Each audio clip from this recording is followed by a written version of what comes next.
के तपाईको पैसा बैंकको सेभिङ अकाउन्टमा छ? यदि छ भने राम्रो कुरा हो। पोकेटमा थुपारेर राख्नुभन्दा राम्रो बैंकको सेभिङ अकाउन्टमा राख्नु ठीक हो। सेभिङ अकाउन्टमा राख्नुभन्दा राम्रो फिक्स डिपोजिट अकाउन्टमा राख्नु ठीक हो। फिक्स डिपोजिटमा राख्नुभन्दा राम्रो कुनै बिजनेसमा आफ्नो पैसा इन्भेस्ट गर्नु ठीक हो। तर यहाँ एउटा प्रब्लम छ। यदि तपाईहरुको पैसा बैंकको सेभिङ अकाउन्टमा छ, तपाईहरु सोचिराख्नु भयो छ तपाईहरुको पैसा बढिरहेको छ भने तपाईहरु एकदमै गलत हुनुहुन्छ। किनकि तपाईहरुको पैसा डे बाइ डे तपाईहरुको पैसाको भ्यालु कम हुँदै जान्छ र कसरी हाम्रो पैसालाई भ्यालु कम हुनबाट जोगाउने त्यो सबै सिक्नको लागि यो भिडियो फुल हेर्नु होला। त हाय नमस्कार, मेरो नाम नवीन मण्डल हो र तपाईहरुलाई स्वागत छ नवीन मोटिभेसन युट्युब च्यानलमा। साथीहरु, के तपाईहरुको पैसा बैंकको सेभिङ अकाउन्टमा छ? यदि छ भने तपाईहरुको पैसाको भ्यालु डे बाइ डे दिन प्रतिदिन कम हुँदै जान्छ र कसरी हुन्छ त्यो सबै म अब अगाडिको भिडियोमा तपाईहरुलाई सिकाउने छु। कुनै पनि वस्तुको भ्यालु जान्नको लागि कुनै पनि वस्तुसँग त्यो मिल्ने जुल्ने वस्तुसँग कम्पेयर गर्नुपर्छ।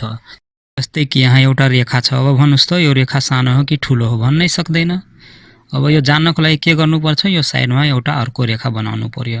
अब थाहा भयो कुन हो सानो र कुन हो ठुलो, त यस्तै कम्पेयर गर्नुपर्छ। तर पैसाको भ्यालु चाहिँ कसरी कम्पेयर गर्ने? पैसाको भ्यालु कम भइराखेको छ कि बढिराखेको छ त्यो जान्नको लागि देशको इन्फ्लेसनसँग कम्पेयर गर्नुपर्छ। र यो इन्फ्लेसन भनेको के हो त्यो सबै म अगाडिको भिडियोमा तपाईहरुलाई भन्नु छु। इन्फ्लेसन भनेको कुनै पनि वस्तु या सर्भिसमा बढेको प्राइसलाई इन्फ्लेसन भनिन्छ। जस्तै कि तपाईहरुलाई थाहै छ जुन वस्तुको प्राइस 4-5 साल पहिले थियो त्यो वस्तुको प्राइस अहिले बढिसकेको छ। त्यही बीचमा बढेको प्राइसलाई इन्फ्लेसन भनिन्छ। अहिले नेपालको इन्फ्लेसन 7 पोइन्ट समथिङ होला, 7 पोइन्ट माथि नै छ र बैंकको ब्याज दर कति छ? 4%, 5% भन्दा तलै नै दिन्छ सेभिङ अकाउन्टमा। त यहाँबाट थाहा पाउन सक्छ हामीहरु कि हाम्रो पैसाको भ्यालु कम भइराखेको छ कि बढिराखेको छ। अब हेर्नुस् यसलाई कसरी कम्पेयर गर्ने। सबैभन्दा पहिले इन्फ्लेसनलाई सिखौ। इन्फ्लेसन भनेको के हो, इन्फ्लेसन कसरी काउन्ट गरिन्छ त्यसको बारेमा सिखौ।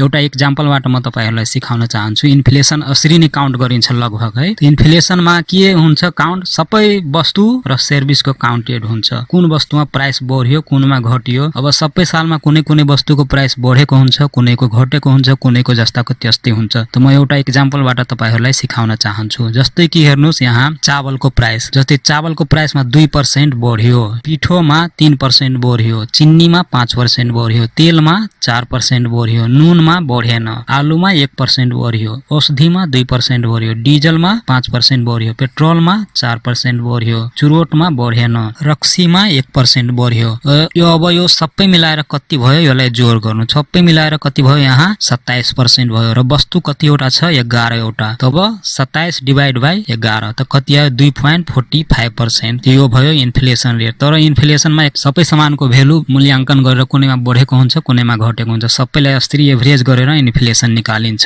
त्यस्तै नेपालको इन्फ्लेसन अहिले 7 पोइन्ट समथिङ छ र बैंकको इन्ट्रेस्ट रेट कति छ? 5%। 5% जोड्दिनु न। कुनै कुनै बैंकमा त 5% दिँदैन, 5% जोड्नु। यहाँ इन्फ्लेसन कति छ? 7%। अब मानेर जाऊ तपाईहरु 1 लाख रुपैयाँ यो सालमा बैंकमा राखिदिनु भयो त तपाईको पैसा कति पर्सेन्टले ग्रोथ भयो? 5% ले। त्यो पनि 5% मा ट्याक्स पनि सरकारले काट्छ, त्यो पनि सोच्नु होला है। र इन्फ्लेसन रेट यहाँ कति छ? इन्फ्लेसन रेट 7% छ। त अर्को सालमा अब तपाईहरुको पैसा 1 लाख कति भयो? 1,05,000। 5,000 बाट ट्याक्स काटेर कति बाँच्छ त्यो हिसाब गर्नु होला। 200-250 रुपैयाँ ट्याक्स काट्छ होला। त्यो काटेर कति भयो? 4,000 समथिङ होला। यहाँ इन्फ्लेसन कति छ? 7,000 बढिसक्यो। तपाईहरुको पैसामा कति कम भयो त्यो हेर्नु। एकदमै सजिलो छ। हाम्रो पैसा बैंकमा राखेको अर्थात कुनै पनि बिजनेसमा राखेर बढिराखेको छ घटिराखेको छ भने काउन्टिङ गर्नको लागि एकदमै सजिलो छ। इन्फ्लेसनसँग कम्पेयर गर्नुपर्छ। त अब के गर्ने हाम्रो पैसालाई? बैंकको सेभिङ अकाउन्टमा त हाम्रो पैसा बढिराखेको हुँदैन, घटिराखेको हुन्छ, तपाईहरुलाई थाहा भइसक्यो। त अब के गर्ने हामीहरु? हाम्रो पैसालाई यस्तो बिजनेस यस्तो ठाउँमा इन्भेस्ट गर्नुपर्छ जहाँबाट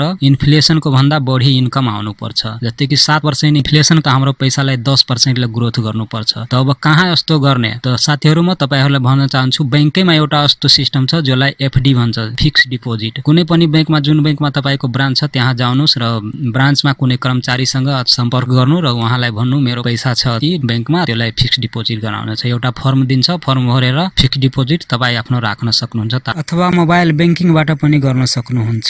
र फिक्स डिपोजिट 3 महिना, 6 महिना, 9 महिना र 12 महिना र 3 साल, 2 साल अति दिनसम्मको लागि राख्न सक्छ। त यहाँ फिक्स डिपोजिटमा एउटा प्रब्लम पनि छ। तपाईहरु आफ्नो पैसा जति दिनको लागि फिक्स डिपोजिटमा राख्नुहुन्छ त्यति दिनको भित्रमा पैसा निकाल्न सक्दैन।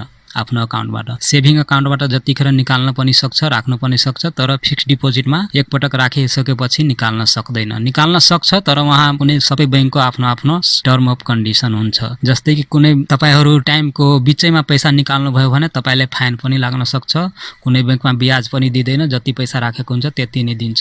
त त्यो सोचेर फिक्स डिपोजिट गर्नु होला। फिक्स डिपोजिटमा हाम्रो पैसा घटिराखेको हुँदैन, इन्फ्लेसनसँग बिट गरिराखेको हुन्छ। नै घट्छ नै बढ्छ, हाम्रो पैसा हल्का बढी नै राखेको हुन्छ, ठीक हुन्छ। सेभिङमा राख्नु भन्दा राम्रो फिक्स डिपोजिटमा आफ्नो पैसा राख्नु होला। र फिक्स डिपोजिटमा राख्नु भन्दा अरु बिजनेसमा राख्नु पर्छ हाम्रो पैसा, जहाँबाट 10 भन्दा पनि बढी 10% भन्दा बढी रिटर्न आओस् जस्तो ठाउँमा राख्नुपर्छ। जस्तै कि म्युचुअल फन्ड हुन्छ, स्टक हुन्छ र धेरै जस्तो बिजनेसहरू छ जहाँ हाम्रो पैसालाई इन्भेस्ट गर्नुपर्छ। र अगाडिको भिडियोमा अस्ते राम्रो इन्भेस्टमेन्टको बारेमा यो च्यानलमा भिडियो आउँदै रहन्छ। त साथीहरू आजको लागि यति नै। भिडियो अपलोड गरिसकेपछि तपाईहरुको लाइक, कमेन्ट, शेयर अनि सब्स्क्राइबको प्रतीक्षा रहन्छ। त्यही भएर भिडियोलाई लाइक गर्नुहोला, शेयर गर्नुहोला, च्यानललाई सब्स्क्राइब गर्नुहोला। भिडियो हेर्दिनको लागि धेरै धेरै धन्यवाद। Thank you so much. भेटौँला कुनै अर्को भिडियोमा।